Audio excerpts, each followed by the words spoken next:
네, 본격적으로 시작된 올해 장마철의 특징은 뭘지 김승배 한국자연재난협회 본부장과 함께 얘기 나눠보겠습니다. 어서 오세요. 예. 제주도에는 비가 오면서 장마가 시작된 것 같은데 네. 좀 빠른 장마 아니에요? 그렇습니다. 통상 제주도의 과거 30년 동안을 이제 평년값이라고 그러는데 제주도가 6월 19일이면 장마 시작하는데 올해는 제주도에서 6월 12일 시작했거든요. 그러니까 약 일주일 빠르고 그러네요. 또 남부, 중부 이렇게 장마 전선이 이제 점차 올라오는 건데 통상 남부가 6월 22일, 중부가 6월 25일. 그런데 오늘이 19일이니까 대개 한 5일에서 일주일 정도 올해 장마가 빨리 시작을 하는 건데 그 이유가 올해 우리가 정체전선이라고 하는 그 전선이 제주도 남쪽에 중국 남부에서부터 제주도 남쪽 오키나와 일본 그 남쪽 해상까지 뚜렷하게 형성이 됐거든요.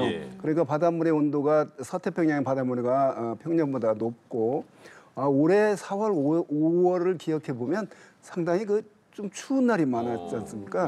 그게 오히려 지구온난화인데 왜 이렇게 추워 이런 얘기인데 그만큼 이제 북쪽의 찬 공기들이 북극에 올해 늦게까지 지배를 했는데 그 영향으로 북쪽의 찬 공기와 남쪽의 더운 공기 세력이 대치가 일찍 시작을 했고 그 북태평양 고기압 세력이 이제 그걸 밀어올리면서 6월 12일 날 제주도에서 먼저 시작했고 그때 이제 정체전선 영향을 제주도에서만 먼저 받았기 때문에 제주가 이제 6월 12일 날 시작이 된 거죠. 장마가 시작됐기 때문에 당연히 큰 관심은 비가 얼마나 내릴까인데 이번 장마가 시작부터 호우경보급으로 내린다고요? 그렇습니다. 이제 오늘 특히 이제 이번 비가 오늘 저녁부터 시작이 되는데 내일이 금요일이지 않습니까? 그래서 내일 이번 이벤트에서 가장 비가 많이 오는 시점은 내일 금요일 밤부터 토요일 모레 아침 사이가 될 것으로 보입니다. 그러니까 이 비가 막 일주일 내내 오는 건 아니고요. 특히 이번 장마전선, 정체전선의 특징이 북쪽에서 차고 건조한 공기가 내려왔고 남쪽에 뜨거운 공기가 대치하고 있다고 그랬잖아요.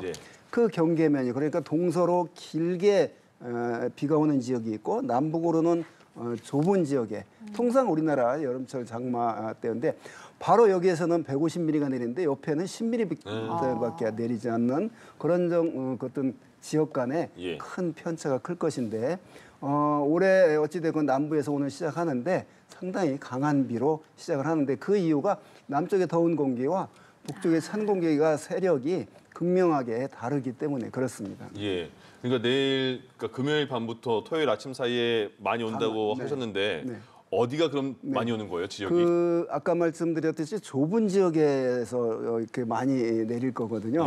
그래서 그걸 정확히 예측하기는 참 어려운 일인데 현재로서는 그 따뜻한 공기와 찬 공기가 어디서 만나느냐 이게 이제 관건인데 현재로서는 저 북한 그다음에 북한과 인접한 서울, 경기, 강원도, 그다음에 충청도 이 서해안 쪽 이쪽에서 다른 지역보다 많이 올 것으로 보입니다. 그래서 전체적으로 한 150mm 이상. 그다음에 시간당 한 50mm 이상, 1시간에 50mm면 굉장히 많이 오는 거거든요. 그런 국지적인 집중성을 보일 것으로 생각을 합니다. 시간당 몇 밀리라고 하면 사실 감이 잘 안 와요. 집중호우 기준이 시간당 강우량이 30mm가 넘을 때라고 하는데 이 정도가 되면 외출을 했을 때 좀 시야가 안 보일 정도인 건가요? 그렇습니다. 이제 집중호우가 시간당 몇 밀리다 이렇게 학술적으로 정의된 건 없는데 이제 기상청에서 통상 시간당 30mm 정도면 피해가 나기 시작하거든요. 그래서 이제 한 30mm 이상을 이제 집중호우라고 하는데 문제는 작년에 시간당 100mm 이상 온 횟수가 16번이었습니다. 그러니까 100mm 이상 오면 피해가 아무리 준비가 잘 돼 있어도 날 수밖에 없거든요. 그 처리가 안 되니까. 그런 국지적인 집중호우가 올여름에도 자주 나타날 것으로 보입니다. 아까도 말씀해 주셨는데 지난해 장마 보니까 익산에는 하루에 260mm 넘는 폭우가 왔고요. 근데 거기서 한 25km 떨어진 것이 김제인데 김제는 30mm 정도밖에 안 왔대요. 이렇게 지역 차이가 가까운데도 큰 건 왜 그렇죠? 그 비 오는 폭이 좁기 때문에 그렇습니다. 그러니까 비가 오는 형태가 우리가 온대저기압에서 전국을 뒤덮는 비구름 상에서 내리는 때가 있고 그런데 지금 이번에 오늘 내일 밤과 모레 내년에는 이 형태 비 오는 형태가 남쪽의 더운 공기와 북쪽의 찬 공기가 만나는 경계면이 동서로 길게 늘어질 거거든요. 네. 자, 그렇게 된다면 거기 그 강수대 벗어난 지역은 거의 비가 안 오거든요. 이제 이런 형태의 비가 내리기 때문에 예. 어디는 260mm, 불과 한 얼마 안 떨어진 곳에서는 예. 뭐 10mm 이런 국지적인 극단적인 차이를 보이는데 이번 이 지금 정체 전선에서 내리는 이번 강수가 그런 형태로 내릴 것으로 보입니다. 그러니까 예. 전국에 비구름이 덮여서 내리지는 않을 것으로 보이고요. 예. 비가 오지 않는 지역은 대신 또 푹푹 찌는 폭염 속에 있을 것으로 예상이 되는 예. 그런 아주 극단적인 좁은 지역에 강한 비가 오는 형태의 비가 올 것으로 보입니다. 예. 그 이유가 남쪽의 더운 공기와 북쪽의 찬 공기가 세력을 거의 같은 세력으로 서로 만나서 세력 싸움, 버티기를 하고 있기 때문에 그렇습니다. 예. 그 국지성 호우일 경우에 특히 그 정확한 예측이 좀 어려울 것 같은데 그렇습니다. 이럴 때일수록 유의해야 할 점은 뭐가 있을까요? 그렇습니다. 이제 여름철 장마철에 유의할 점이 이제 시골에서 도시에서 이제 각각 그 형태가 다른데 그 예. 피해를 보는.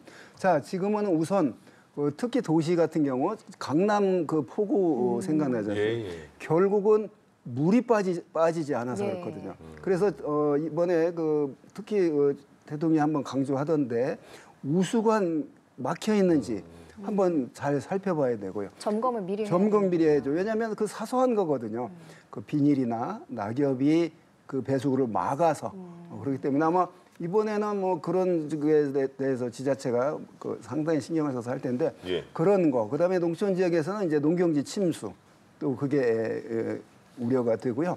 특히 도심에서 그 강하천 범람을 해서 또 야영하거나 무슨 피서간 분들 이제 각별히 이런 비가 온다는 예보가 나오면 물론 요즘에는 그 계곡 옆에 텐트 치고 이런 사람은 요즘에는 없더라고요. 옛날엔 많았는데 이제 그런 면에서의 어떤 대처가 필요합니다. 그러니까 지금 비가 분명히 많이 온다. 사실은 비가 아까 제가 중부지방이 많이 온다고 그러는데 그게 조금만 밑으로 쳐지면 밑에가 또 전라도가 많이 오거든요. 그런 어떤 어떤 가능성이 있기 때문에 지금 우리나라가 전체적으로 비가 많이 올 수 있는 조건에 들어 있구나. 그게 전라도가 아니고 이제 지금 중부로 지금 예상을 하고 있는데 예. 그게 조금만 쳐져 내려가면 그 비가 많이 오는 지역이 남쪽이 될 거거든요. 자, 이런 면에서 재난 방지라는 측면에서는 지금 전체적으로 비가 많이 올 수 있는 조건 속에 우리가 들어가는구나라는 걸 지금 알고 있거든요. 그럼에도 불구하고 이제 피해를 보게 될 텐데 예, 그런 면에서 특히 최근 여름 들어서 반복되고 있는데 아주 강한 비가 내리는 형태가 반복이 되고 있는 상황입니다. 예. 장마가 오면 당연히 비도 많이 온다는 걸 아는데 네. 이번에는 또 비도 많이 오는데 또 푹푹 찌는 날씨도 많은 거예요? 같이 어우러져서 오는 거예요? 그렇습니다. 왜 그런 거예요? 뭐 같은 원인인데요. 예. 지금은 이제 계절이 여름이 하지로 향해서 가고 있지 않습니까? 우리나라는 여름철에는 아열대 고기압이라고 그래서 북태평양 고기압이 우리나라를 덮거든요. 예. 겨울에는 반대로 북쪽 시베리아 고기압이 우리나라를 덮어서 춥고 네. 그런데 계절적인 요인인데요. 이 공기의 성질이 열대바다가 고향이다 보니까 굉장히 고온 다습한 공기거든요. 같은 기온이라 해도 습한 공기 속에서는 더 유난히 덥거든요. 맞아요. 그래서 지금은 구름만 없으면 예. 뭐 바로 그냥 기온이 확 치솟는 그런 조건 속에 가을이 올 때까지는 계속 그런 조건 속에 들어갑니다. 지금 최근에 예. 기온이 높았는데 지금은 이제 여름의 시작이니까 2018년, 예. 1994년, 그다음에 작년 2024년 이 세 여름이 네. 기억해 보시면 가장 더웠는데 1994년이 예. 그 폭염 일수가 31일이었습니다. 1년 중에 거의 한 달이었거든요. 예. 두 번째가 2018년도 24일, 세 번째가 이제 작년에 24일인데 문제는 그 열대야 밤 기온이 25도 네. 아래로 떨어지지 않은 열대야의 1위는 작년이었습니다. 그러니까 무슨 얘기냐면 과거보다 여름에 물론 덥고 습한데 네. 그 더운 습한 정도가 더 심해졌다고 예. 보여지고 그 통계상으로 작년 여름에 열대야가 그 같은 아까 제가 언급한 94년, 2018년, 2024년 중에 작년 여름이 열대야가 가장 많았거든요. 예. 올 여름에도 그런 어떤 그 습도가 높은 그런 추세가 이어질 것으로 보입니다. 왜냐하면 바닷물의 온도가 과거보다 높아졌거든요. 예. 그래서 바다에서 증발되는 수증기의 양이 상당히 많기 때문에 과거보다 습한 그런 그 기온 속에서 우리가 더위를 보내기 때문에 더 힘들다. 오늘 지금 강릉에서 첫 열대야 나타났거든요. 열대야 나타날 때 그 느낌을 우리가 생각해 보면 그렇죠. 앞으로 한 적어도 7월, 8월 이 2달간은 이제 원래 더운 계절 속으로 들어간다 생각하고 슬기롭게 짜증내지 말고 잘 보내야 되겠습니다. 이게 또 푹푹 찌는 더위를 좀 식혀주는 게 태풍의 역할이기도 한데 올해 태풍이 얼마나 발생할지도 궁금해요. 올해 태풍이 특이한 게 지난 6월 11일 1호 우딥이 생겼거든요. 우리나라까지 오지는 않았는데 우리나라에 수증기를 공급해주는 역할을 했는데 이 1호가 상당히 늦게 생겼어요. 6월 11일이면. 그러니까 올해 첫 태풍이 늦게 생겼어요. 그러면 그 늦게 생긴 만큼 올해 총 대개 한 25개에서 27개 태풍이 생기는데 그럼 빼기 하면은 뭐 올해 적게 생기느냐? 절대 그렇지는 않고요. 태풍이 뭐 연달아서 뭐 계속 생길 수도 있기 때문에 올해 뭐 특별히 이 지구 온난화 속에서 태풍의 발생 개수가 옛날보다 더 많아지고 그러지지는 않았습니다. 그러니까 25개에서 6개 정도 생길 것 같고 그중에 이제 2-3개가 우리나라에 가까이 와서 영향을 줄 것으로 전망을 합니다. 그래서 지구온난화 속에서 태풍의 개수는 늘어나진 않았는데 우리나라에까지 접근한 태풍의 강도가 세졌어요, 과거보다. 그만큼 한반도 주변의 대기, 한반도 주변의 바닷물의 온도가 높기 때문에 그 태풍이 강해졌습니다. 그리고 10월까지 늦게 태풍이 우리나라까지 접근을 합니다. 네, 알겠습니다.